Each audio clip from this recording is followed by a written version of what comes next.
j'ai vécu, je crois, l'année la plus difficile de ma vie. J'ai vécu ce que beaucoup de gens appellent l'anxiété.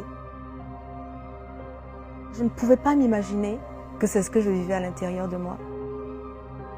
Un jour, je me suis retrouvée à aller 4-5 fois aux urgences parce que j'avais l'impression que mon cœur allait éclater. J'ai perdu complètement mes repères.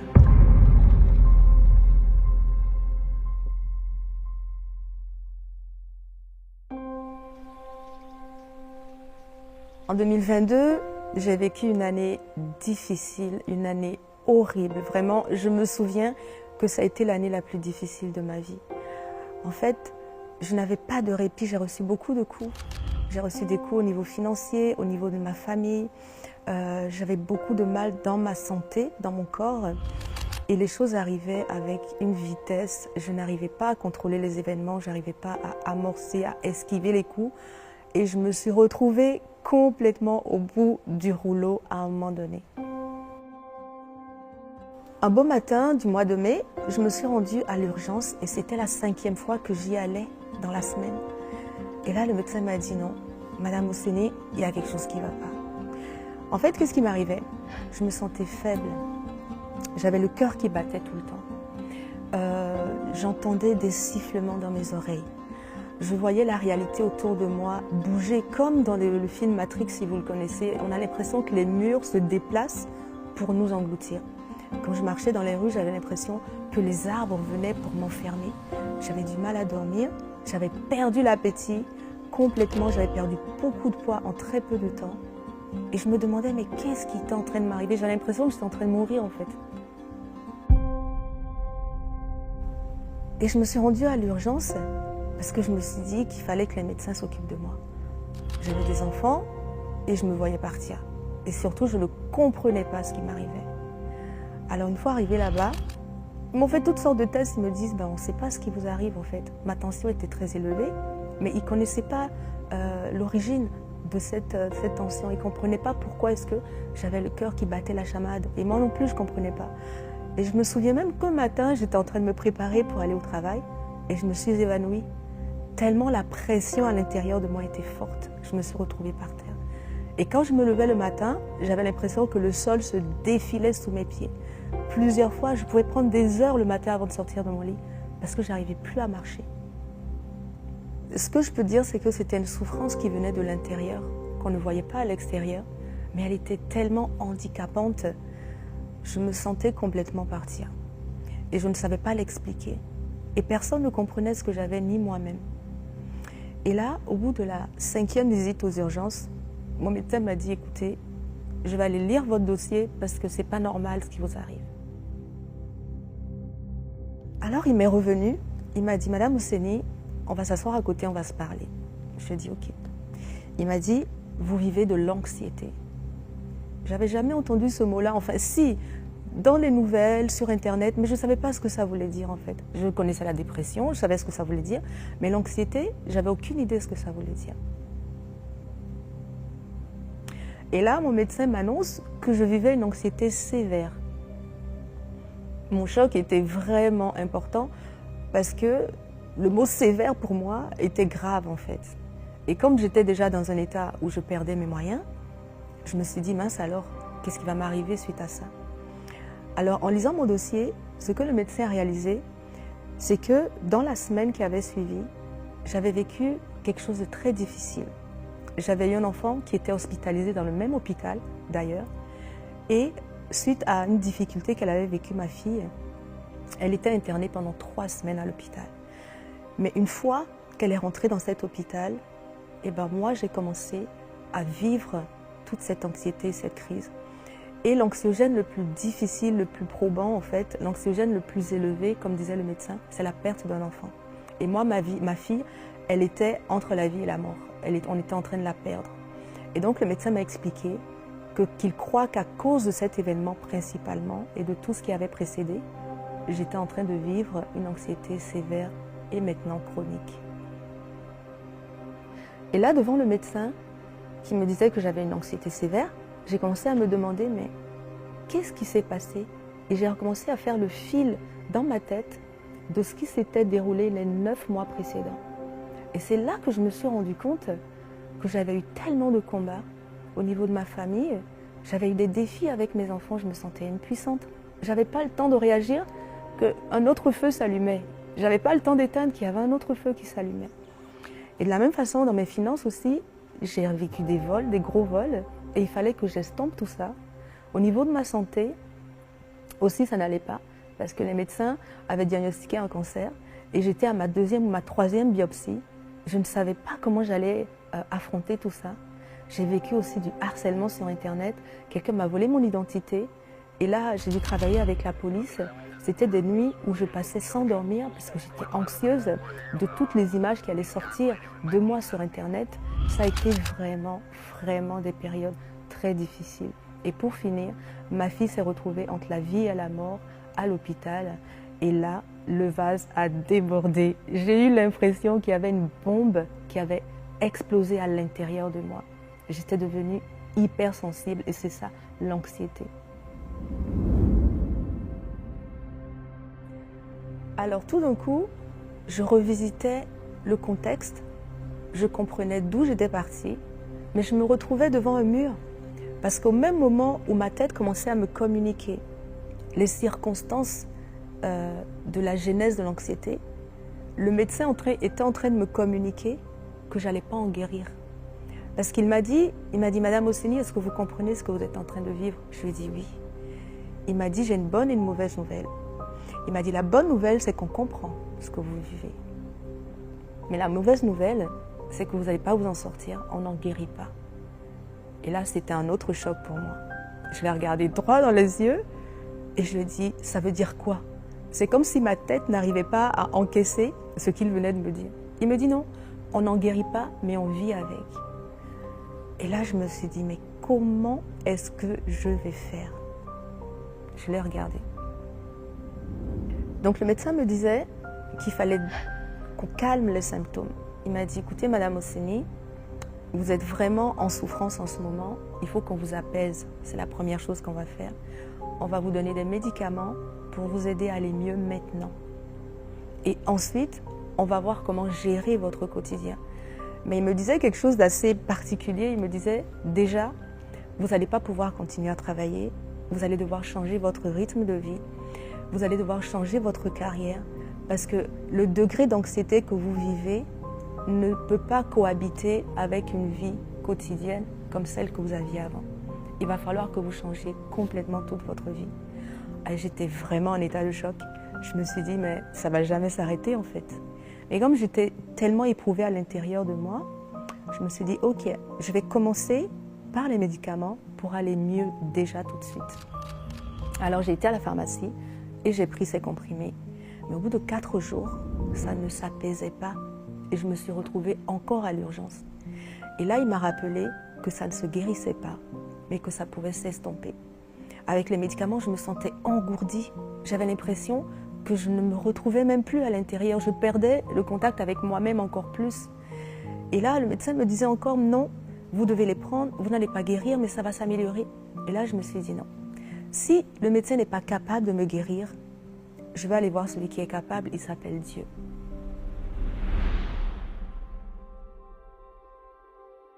Je me suis dit que j'allais voir Dieu parce que je suis moi-même chrétienne depuis longtemps. Et dans ma marche, j'ai tellement vu de situations où Dieu a guéri des gens de façon inespérée, spectaculaire. Je me suis dit, c'est mon tour en fait. Cette fois-ci, c'est moi qui ai besoin d'être guérie. Et si la médecine ne peut pas me guérir, si elle veut juste m'accompagner, je vais aller voir celui qui peut me guérir. Du coup, quand je suis rentrée chez moi, je me suis dit, c'est fini. Je vais aller voir Dieu et lui, il va faire la différence. J'étais décidée à m'en sortir parce que ce que je vivais à l'intérieur de moi était tellement dur, je ne pouvais pas m'imaginer vivre ça tout le restant de mes jours. Du coup, j'ai choisi de croire quelque chose d'autre et je me suis arrêtée là. Ce qui est quand même assez spécial, c'est que mon patron était déjà au courant que je vivais des situations difficiles.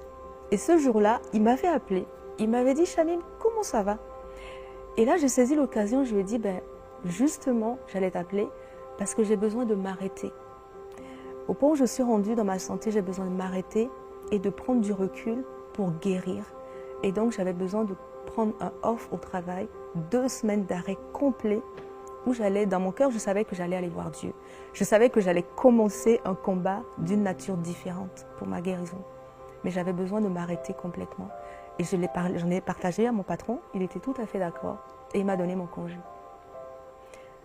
Alors j'ai pris ce temps et je me suis dit, je vais véritablement m'arrêter. J'ai prévenu mes enfants, j'ai appelé leur papa. Je lui ai dit, écoute, je ne vais vraiment pas bien.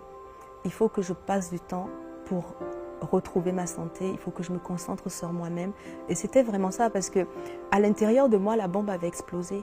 Donc il était temps que je répare l'intérieur, c'est-à-dire que je tourne mon attention vers moi. Parce que les 9 mois qui précédaient, mon attention était tournée vers toutes les circonstances qui se passaient. Donc je n'avais pas eu le temps de m'occuper de moi. Et là, c'était mon tour. C'était le temps pour moi de m'arrêter et de m'occuper de moi à partir de l'intérieur. Donc je me suis arrêtée. J'ai mis mes enfants, j'ai déposé mon fils chez son papa pour 2 semaines. J'ai prévenu mes grands, je leur ai dit je ne serai pas disponible. Pour 2 semaines, j'ai besoin de m'accorder du temps pour guérir, clairement. Et à partir de ce moment-là, puisque de toute façon, je n'arrivais plus à fonctionner, j'ai fermé ma porte, j'ai tiré mes rideaux et j'ai pris la parole de Dieu, la Bible. À ce moment-là, j'étais tellement embrouillée dans mon esprit que je n'arrivais même plus à lire. Donc, j'ai pu seulement la mettre en audio. Et j'étais contente de pouvoir avoir une Bible en audio parce que c'était facile à ce moment-là. Donc, je me souviens, je mettais la couverture sur ma tête, je tirais les rideaux et je mettais la Bible en audio. Dans mes écouteurs, je les mettais là. Et je passais du temps dedans. Et j'écoutais. Et j'écoutais. J'ai fait ça 1 nuit, 2 nuits. Le 3e jour, j'ai commencé à me lever de ma chambre. Et c'était spectaculaire pour moi parce qu'avant, quand je me levais, le sol se défilait sous mes pieds. Je ne pouvais même plus conduire, j'avais besoin de quelqu'un qui m'emmène à l'hôpital. Mais là, j'ai commencé à me lever. Et j'ai compris que la parole que je mettais dans mes oreilles, elle a commencé à m'apaiser. Quand j'entendais ce que Dieu pouvait faire, comment Dieu m'aimait, parce que la Bible, c'est ce qu'elle relate en fait. Elle me dit que Dieu est là. Elle me dit que Dieu ne m'abandonnera pas. Elle me dit qu'il prend soin de moi. Elle me dit que tout va bien. Et on dirait que toute cette parole a commencé à nettoyer mon esprit. Et quand le calme a commencé à redescendre, j'ai pu enfin lever mon corps parce que mon âme commençait à être apaisée. Et c'est pendant que j'écoutais la Bible en audio justement que j'ai réalisé que plusieurs personnes dans la Bible avaient aussi vécu des périodes d'anxiété. J'ai remarqué par exemple que le roi David, qui était un guerrier, qui était dans sa vie quelqu'un de déterminé, de vigoureux, eh ben, il vivait des épisodes où il était en détresse. Mais Dieu l'a guéri. Justement, quand je lisais ce qu'il vivait, notamment dans un des psaumes, qui est le psaume 18, quand j'écoutais ce qu'il vivait, je me disais, mais c'est exactement ce que je vis. Mais lui, il a été guéri, il a continué sa vie. Donc, ça me donnait des indices aussi comme quoi ben, je vais y arriver. Et donc, à partir du moment où la parole de Dieu dans mes oreilles a commencé à m'apaiser, quand j'ai commencé à me relever, j'ai commencé à écouter des témoignages. Je me suis dit, je veux écouter des gens qui s'en sont sortis. Je veux savoir que c'est possible. Je veux que mon corps sache que c'est possible. Et là, j'ai commencé à écouter des témoignages. Puisque moi-même, j'étais trop faible pour prier ou pour parler. Je laissais les autres parler de ce qu'ils ont vécu. Et j'ai commencé à avoir cette conviction dans mon cœur que j'allais y arriver, que j'allais m'en sortir. Mais vraiment, les 2 semaines que j'ai passées avec la parole de Dieu dans mes oreilles, ça fait toute la différence. Parce qu'elle a commencé à me restaurer de l'intérieur. Vous savez, des fois, on lit la Bible et puis on se dit que c'est juste des paroles. Mais en fait, non. Dieu dit qu'il a envoyé sa parole pour nous guérir. Et moi, c'est ce que ça a fait. Cette parole dans mes oreilles, elle a commencé à me guérir pas à pas. Mais il fallait que je lui laisse le temps de faire ce qu'elle doit faire. Et avec le temps passé, immergé avec le Seigneur, dans le calme de cette parole, j'ai commencé à revivre tout doucement, une journée à la fois. Et au bout de 2 semaines, je me sentais assez forte pour recommencer ma vie.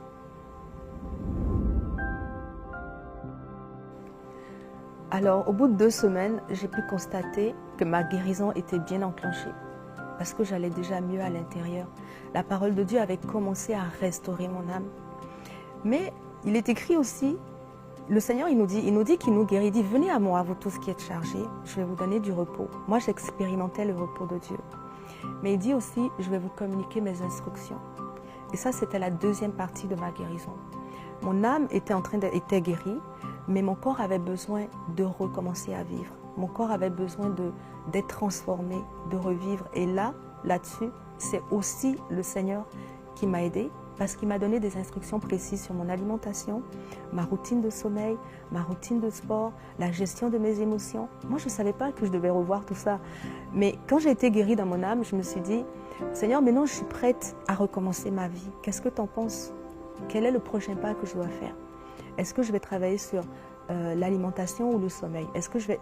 Petit à petit, le Seigneur a commencé à me donner des instructions très précises. Par exemple, au niveau de l'alimentation, je n'ai pas recommencé à manger comme avant.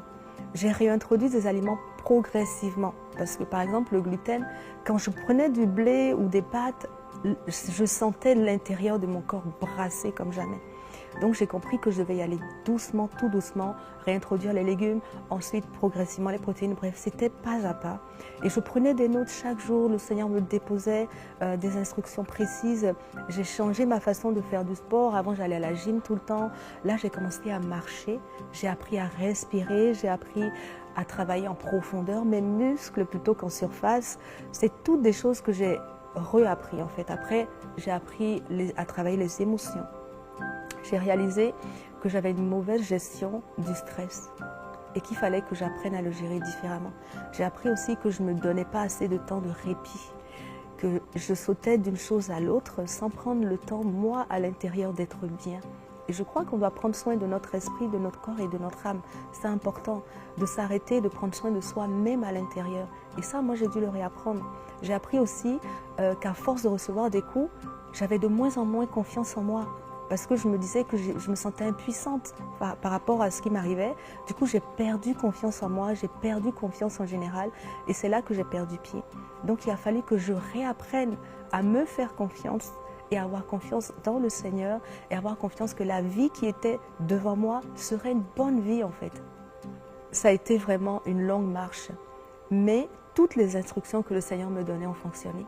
Parce que 2 mois après, j'ai été revoir mon médecin. Normalement, il m'avait donné une prescription pour 2 mois, donc il m'a rappelé pour une consultation. Il était content de me voir arriver parce que j'étais mieux. Il m'a dit, Madame Ossénie, vous allez bien? J'ai dit oui, je vais beaucoup mieux. Il me dit, alors, les anxiolytiques ont marché? J'ai dit non, je ne les ai pas pris. Il était choqué. Il m'a dit, vous ne les avez pas pris, mais qu'est-ce qui vous est arrivé? J'ai dit, je me suis arrêtée et j'ai été voir mon Dieu. Je me suis arrêtée avec lui. J'ai pris ses instructions. Il me regardait avec curiosité. Il m'a dit, mais ça a fonctionné en fait. Je dis oui. Et là, j'ai commencé à lui dire tout ce que j'avais changé. Mon rythme de sommeil, j'avais appris que je ne dormais pas bien, je ne dormais pas assez. J'ai changé ma routine de sommeil. J'ai changé ma façon de manger. J'ai changé ma façon de respirer. J'ai changé mon organisation de façon générale. En fait, il a commencé à prendre des notes, le médecin, parce qu'il s'est rendu compte que tout ce que j'avais mis en place avait contribué à une guérison qui me disait était inaccessible. Lui m'avait dit, on va vous aider à vivre avec. Mais il voyait que j'étais en train de m'en sortir. Et il se disait, mais en si peu de temps. Du coup, il a pris des notes, il a commencé à prendre plein de notes parce qu'il disait que c'était spectaculaire en fait. Ce qui est important ici de retenir, c'est que la guérison, elle peut prendre différents visages, mais elle va arriver certainement. Ce n'est pas toujours le même jour qu'on est complètement guéri, parce que la source de ce qui nous cause de la souffrance, des fois, c'est beaucoup plus profond. Moi, en ce qui me concerne, ce n'était pas juste les événements extérieurs qui avaient causé l'anxiété, c'était aussi ma propre gestion de la vie, ma propre gestion de mes émotions, comment est-ce que j'encaissais les coups. Et ça, je l'ai compris par la suite, il a fallu que je travaille dessus.